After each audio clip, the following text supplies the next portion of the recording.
What's up, guys? Today we're going to be testing out the ZV-E10 with the 16mm f1.4 from Sigma, and then a couple other lenses too, and some different picture profiles. So this is picture profile off, standard as far as the color.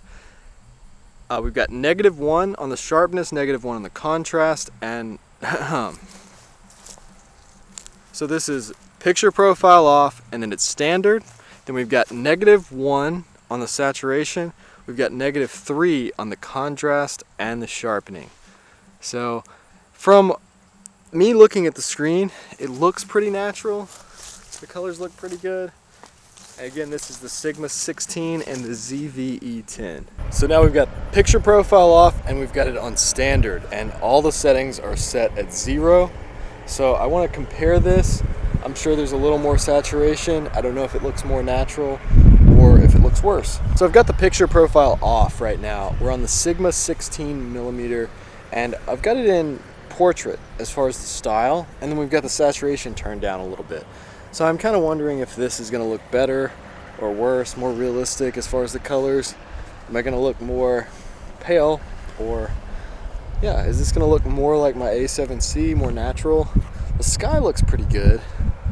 It's it's not overexposed, and the blue looks really nice just as far as looking on the screen. I look really pale, but we'll see what it looks like on the computer. So I need a standard to compare it to. So I pulled out the A7C, and this naturally has really good colors. I've got this black pro mist filter on there right now, which is loose. The glass is loose, so you can hear that when I move the camera around. That's what that noise is. I don't have a microphone on this. This is just the internal mic. But this is just a standard to look at the skin tones and compare it to, because the A7C tends to have really good colors just in standard picture profile off and in standard. It looks like there's literally poop in the ramp today. There's some over there too. It's a green. I don't know. What else could that be? So now we've got the Sony 16-50, the kit lens that comes with the ZV-E10, and everything else is the same.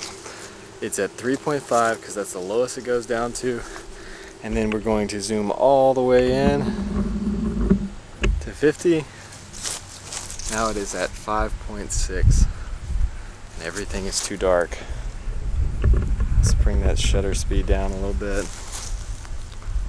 So yeah, there we go at 5.6. I've got to really bend down here because we're on a hill. But this is the Sigma 56, and this has been my favorite lens so far with the ZV-E10. We're stopped down to 2.8 because you don't really need to go all the way to 1.4 to get a blurry background with this lens. So I moved the camera way back to get a little bit more distance and get a little bit wider frame. But yeah, it's still at 2.8, so you can kind of see the way this lens looks. So this is the Sigma 56 with all the same settings, but we're in the shade now. Everybody's trying to make as much noise as possible in every direction. Now we're going to be testing out the Sigma 16 on a full frame camera on the A7C, and then we'll have it back on this camera again. But yeah, the Sigma 56 is my favorite lens on the ZV-E10 right now. And with these settings, it looks pretty good. And here's the Sigma 56 on the Sony A7C. I'm sure this is just glorious right here. So you can see it almost has full coverage on the A7C if you just cropped in just a little bit.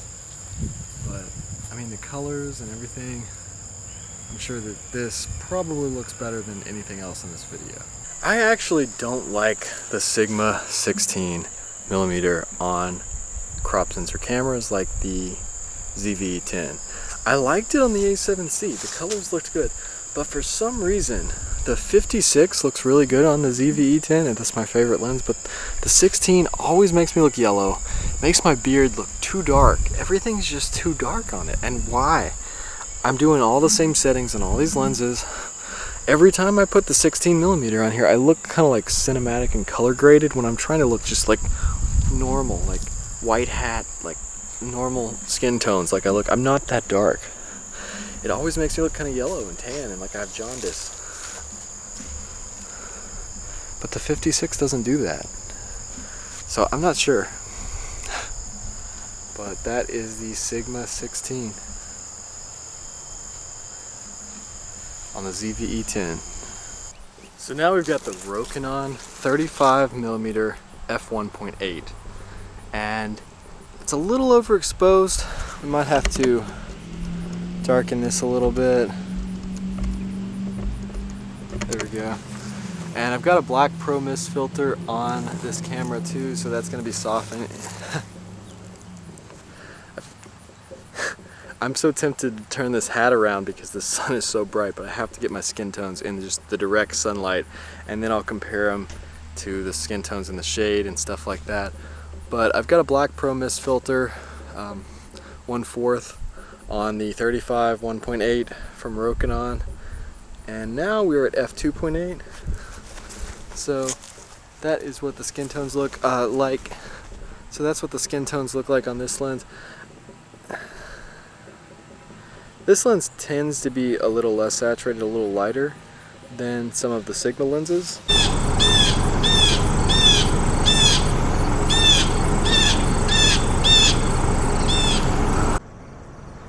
This is the Sigma 56mm, and I think you can actually see the bugs and the dust and the pollen in the air.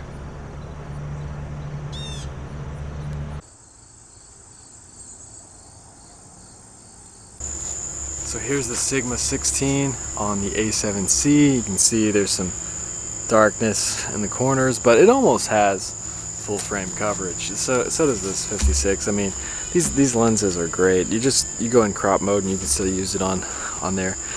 One thing that annoys me on the 56, on the A7, one thing that annoys me on the ZV-E10 is this little flap right here. I feel like that's going to eventually just snap right off. Maybe it's stronger than I think, but it just seems kind of weak right there. Maybe I should invest in the actual Sony microphone so I don't ever have to use the cords on this. Maybe they're actually doing that so you will get the Sony equipment.